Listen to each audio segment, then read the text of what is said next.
Everyone. Welcome to my channel Pharmacypedia. In this session, we are going to learn about pre-formulation part 5. We are going to start chemical properties, and first we are going to discuss about the biopharmaceutical classification system and its significance. So biopharmaceutical classification system is a way of classifying the system, and it is based on the scientific framework of classifying all the drug substances on the basis of two properties. The first is solubility and second is intestinal permeability. So when we talk about the classification, two things which are very important for absorption of any drugs and for the if you want to have the good bioavailability of the two drugs, two factors which are very important is solubility and intestinal permeability. So before beginning to the classification, I would just like to mention here that we should know what is biowaiver. So biowaiver is basically an exemption from conducting the bioequivalence studies. So normally we go for the bioequivalence studies, but there are certain criteria. If any drug substance is having very good solubility and very good permeability criteria in vitro analysis, it is the biowaiver is granted for that drug. The reason being that drug would have a good bioavailability, because it is being understood technically that if a drug is having good aqueous solubility and good permeability, it is going to have an excellent bioavailability. So let us try to understand the different criterias of the classification and the different classification methods. Now, the ultimate aim of the biopharmaceutical classification system is to provide a regulatory tool for replacing the bioequivalence studies. And this can only be done by having an accurate in vitro dissolution studies. So we should know the methods of determination of the solubility, the methods of the determination of permeability, so that we can understand these characteristics. Now, this increased awareness of the proper biopharmaceutical characterization of any new drug is actually the result of the drug molecules which are having high permeability, solubility and dissolution rate, and that will automatically increase the importance of the biopharmaceutical classification system.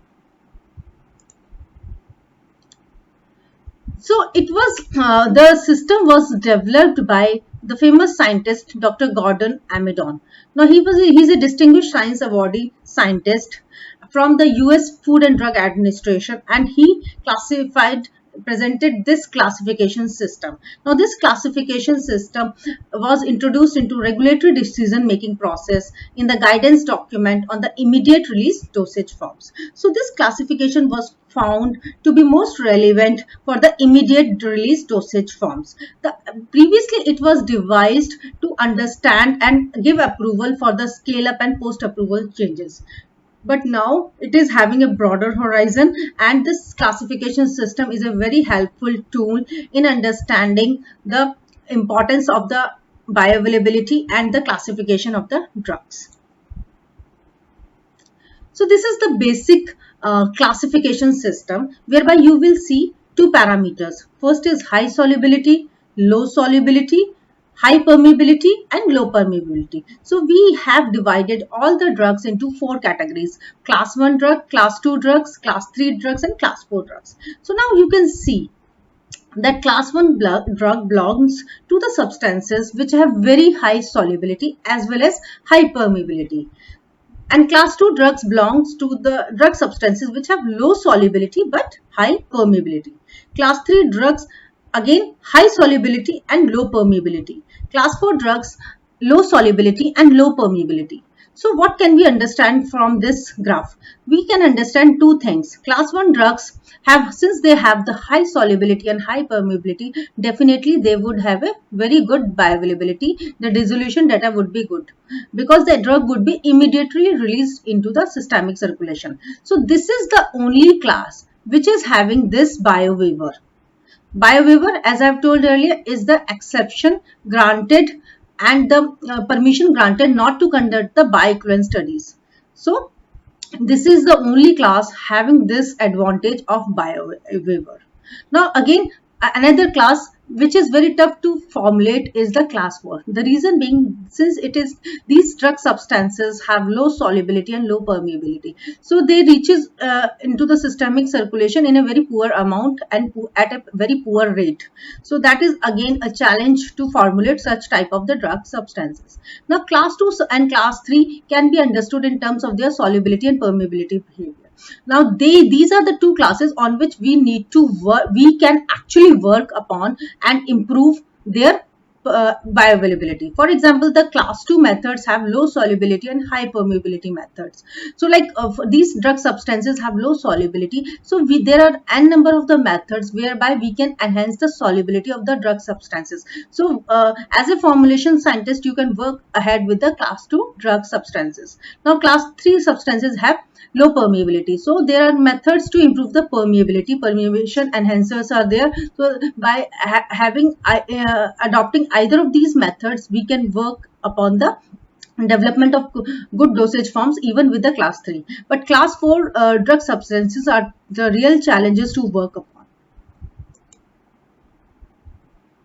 So like in this section, I have tried to mention few examples. For example, class 1 belongs to like atenolol, metoprolol, verapamil. Class 2, ketoprofen, naproxen, carbamazepine. Class 3, ranitidine, cimetidine, atenolol, vancomycin. To try to memorize at least 2 to 3 examples into each categories. Class 4, furosemide, hydrochlorothiazide. Now, again, since two factors are important in the biopharmaceutics classification system, first is the solubility. So, there has to be some standard method for the determination of the solubility criteria. So, the few things which have to be kept as a standard while calculating the solubility are like that. All the determinations have to be conducted at 37 degrees Celsius, that too in aqueous medium with a pH range of 1 to 7.5. Now, a sufficient number of the pH conditions have to be noticed out because ionization characteristics of any testing drug substances are different at different pH range. Now, a minimum of 3 replicate determinations of solubility in each pH condition is determined so that you can have the average out reading. Then standard buffer solution preparations are described in the pharmacopoeias have to be used for the solubility assessment.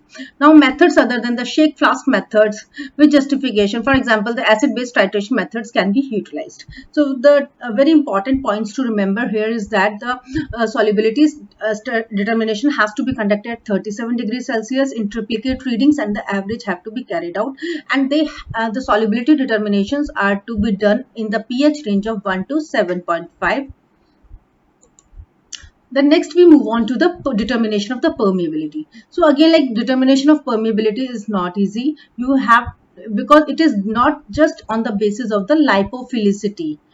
A number of methods can be used to understand the permeability. For example, when we talk about the human studies, mass balance studies, absolute bioavailability studies, intestinal perfusion methods can be used. For the in vivo or in situ intestinal perfusion in a suitable animal models can be used. In vitro permeability methods which uses excised intestinal tissues can be used, or in vitro permeation studies across a monolayer of cultured epithelial cells, for example, the CACO2 cells. So these are the methods A, B, C, D. These are the 4 basic methods which are used to determine the permeability of the drug substance. Now let us try to understand the class boundaries as per the biopharmaceutics classification system. So when we say any drug to be characterized as highly soluble, it simply means that the highest dose strength is soluble in less than 250 ml of the water over a pH range of 1 to 7.5. So since we are talking about the aqueous solubility, to the highest dose of the drug is being soluble in less than 250 ml of the water at any pH range ranging from 1 to 7.5. Now, when we would categorize any drug to be highly permeable, when the extent of the absorption in humans is determined to be less than 90% of an administered dose. So, when the extent of absorption in humans is determined to be more than 90% of an administered dose, it simply means that the drug is having high permeability. Now, when we categorize it rapidly dissolving, when more than 85% of the label amount of the drug substance dissolves within 30 minutes. So like it is very simple, highly soluble when the highest dose is soluble in less than 250 ml of the water, highly permeable when more than 90% of the extent of the absorption is being noticed in humans, and rapidly dissolving when more than 85% of the amount of the drug substance it gets dissolved in 30 minutes. Now, rapid dissolution ensures that in vivo dissolution is not likely to be the rate determining step. This is again very important. High solubility and high permeability is required for having the good absorption. So, in order to have a high bioavailability, the rate and extent of the absorption, one, if the drug substances are possessed to have high solubility and high permeability, so they are not only limited to the dissolution, and therefore absorption it would be definitely high. So that is why only class 1 drug substance have got the bio waiver for not conducting the bioequivalence studies. Now again, this graph actually shows the examples of the selected model drugs in different classes. Now, what are the implications for drug developments? What do we get the information from the biopharmaceutics classification system that can be actually utilized in the formulation development? So, the data from the biopharmaceutics classification system can be utilized in the early drug development and then in the management of a product change through its life cycle. For example, you are given any drug to develop into a dosage form. So if you determine the solubility and the permeability at the initial pre-formulation stage, you can understand the preferred form of the dosage form development, so that, and also the stability, so that it would help you in the dosage form development or any sort of the product change that may happen during its life cycle. Apart from that, it also helps in understanding the biopharmaceutical and the physical properties of the drug. It also helps in discriminating the dissolution method for the development. It also helps in the guidance and development of in vitro in vivo correlation, IVIVC. And the biopharmaceutics classification system can be used to obtain a bio waiver. It also helps in the development of poorly soluble drugs, because there are many methods which can be utilized for the enhancement of the solubility. Now again, different classes have different applications. For example, high permeability, high solubility drugs. So they achieve a target release profile associated with a particular pharmacokinetic or dynamic profile. So they are the only class which is having that bio waiver exception. Try to memorize at least 2 to 3 examples into each categories.